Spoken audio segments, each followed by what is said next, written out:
Salut, c'est Florent et bienvenue sur le podcast des nouveaux rentiers. On va continuer aujourd'hui la mini-série parce que je pense que vous n'avez toujours pas les bases. Vous n'avez pas les bases. Vous n'avez pas les bases. Vous n'avez pas les bases. Et oui, vous n'avez toujours pas les bases. On va se plonger aujourd'hui dans le monde passionnant des ETF. On va continuer sur cette thématique des ETF et notamment ceux qui suivent plutôt l'indice MSCI World, un sujet vraiment très populaire parmi les investisseurs en bourse dits passifs. Donc je ne sais pas si tu as déjà entendu parler de l'indice MSCI World. Est-ce que tu savais, par exemple, qu'il s'agit d'un des indices mondiaux les plus reconnus et les plus largement utilisés aujourd'hui? Si tu veux en savoir plus sur cet indice et sur la manière dont tu peux investir dans les entreprises du monde entier grâce aux ETF, eh ben, tu es au bon endroit, on va développer ça aujourd'hui.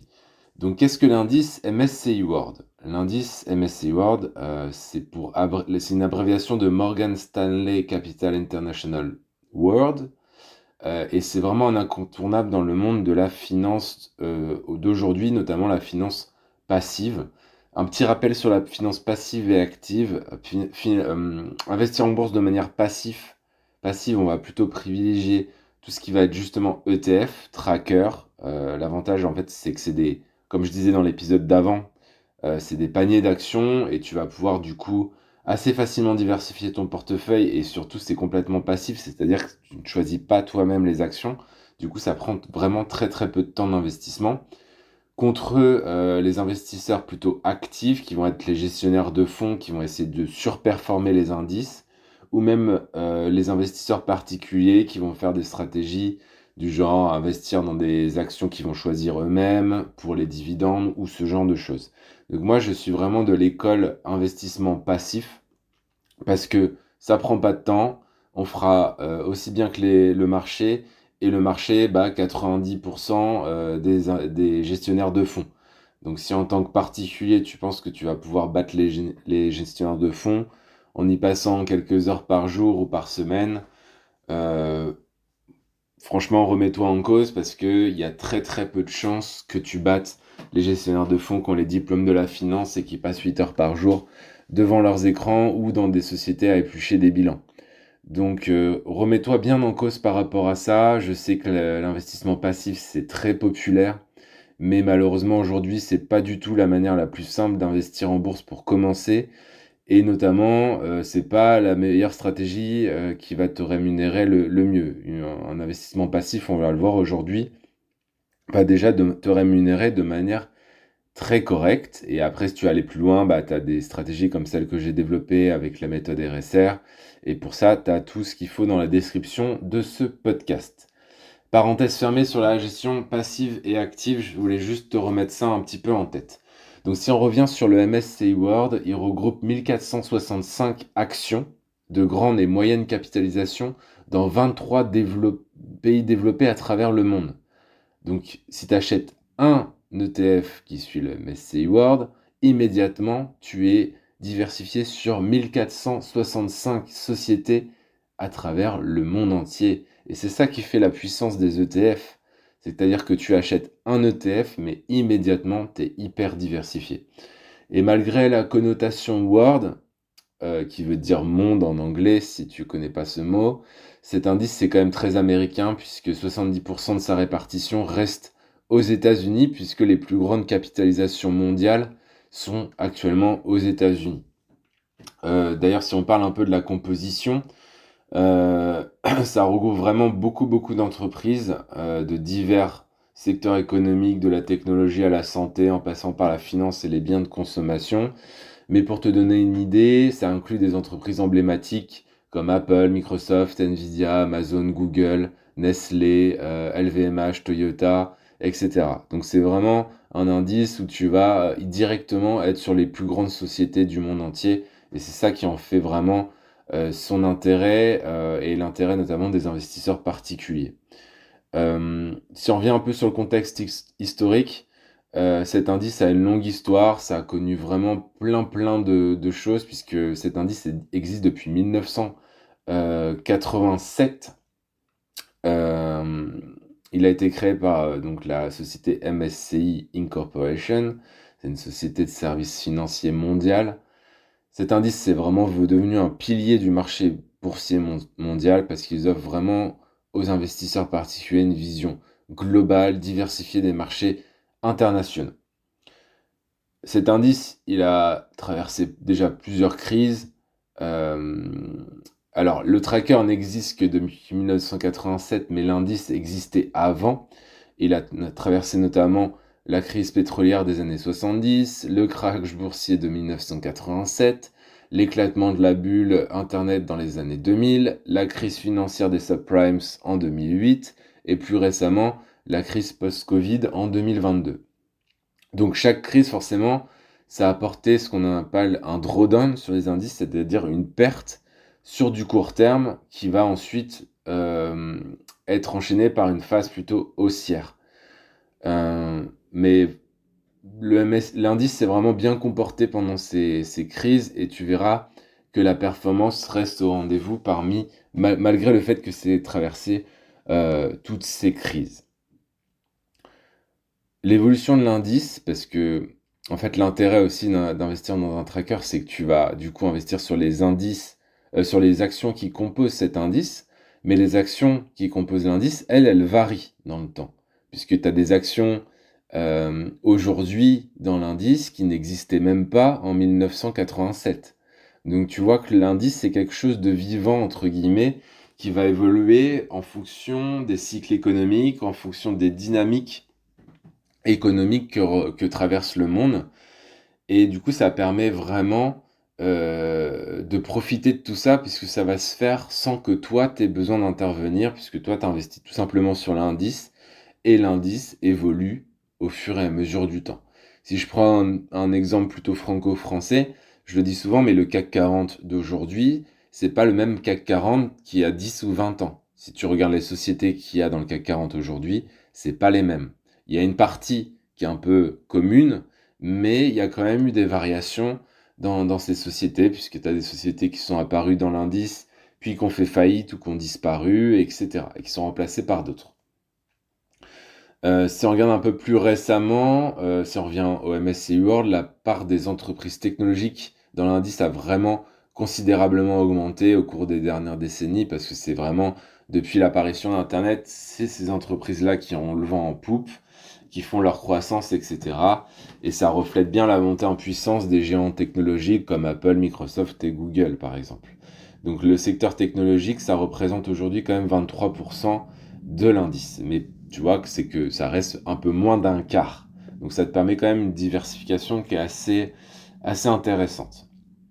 Si on regarde côté performance, on parle chiffres, sur le long terme, l'indice MSCI World, ça affiche une performance annualisée de 8,34% par an depuis 1987. Donc je ne sais pas si tu te rends compte de ça, mais aujourd'hui, la plupart des assurances vie en fonds en euros te proposent du 2 et quelques, ou du 3%. Quand tu investis sur cet indice, tu vas être exposé uniquement au marché action, mais si tu as du temps devant toi, tu vas quand même avoir un rendement qui va être bien plus important que ce que tu peux retrouver avec un livret A, une assurance vie qui est souvent mal gérée par les banquiers. Donc ça reste quand même une diversification reste intéressante. Et c'est pour ça que je fais ce podcast, c'est t'inviter à, à t'intéresser au monde de la bourse parce qu'il y a des performances passives assez intéressantes. Trouve-moi quelque chose sur le marché aujourd'hui, même dans l'IMO, qui fait plus de 8% sans rien faire, parce que tout ce que tu as à faire, c'est ouvrir un compte et investir. Bah, il n'y a pas grand-chose qui dépasse cette performance. Alors ça, c'est depuis 1987, mais si on regarde au cours des 10 dernières années, bah, l'indice il a affiché un rendement annualisé de 9,45% par an, et sur les 5 dernières années, on monte même à 11% par an. Donc ça en fait vraiment un des meilleurs indices du monde. Imagine, tu as investi 100 000 euros dans un ETF qui suit le MSCI World il y a 10 ans. Aujourd'hui, ce montant il aurait été multiplié par 2,56 grâce à la croissance des entreprises qu'il y a dans l'indice. Donc tu aurais aujourd'hui 256 333 euros sans rien faire de plus qu'avoir investi en fait dans l'indice. Pourquoi les ETF qui suivent l'indice MSCI World sont-ils si populaires auprès des investisseurs? Bah, je t'ai donné des éléments de réponse, mais notamment parce que c'est facile. C'est-à-dire que tu ouvres un compte, tu achètes l'ETF qui suit l'indice et tu accéderas immédiatement à une diversification instantanée dans le monde entier. Donc ça offre vraiment aux investisseurs une exposition sur plein d'actions. On en a vu 1465 et avec des frais de gestion surtout qui sont assez bas comparé à une assurance vie, à un ETF comme ça qui suit le monde entier, on va être entre 0,10 et 0,30% par an. Alors que n'importe quelle assurance vie te prend probablement encore des frais de versement, des frais de gestion, des frais d'arbitrage, etc. Donc fais bien attention aussi aux frais. On n'en parle pas forcément assez, mais regarde bien en fonction de ce que tu as toi dans ton patrimoine en termes d'assurance vie, etc. Bah, combien ça te coûte au niveau des frais.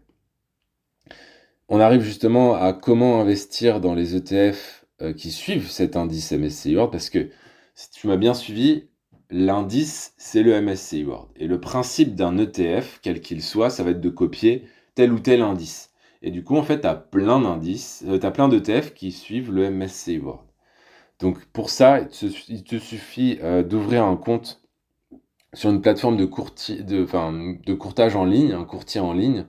Tu as par exemple DEGIRO, tu retrouveras le lien de parrainage dans la description de ce podcast. Ça te permet d'avoir 100 euros de frais de courtage offerts, tes 100 premiers euros.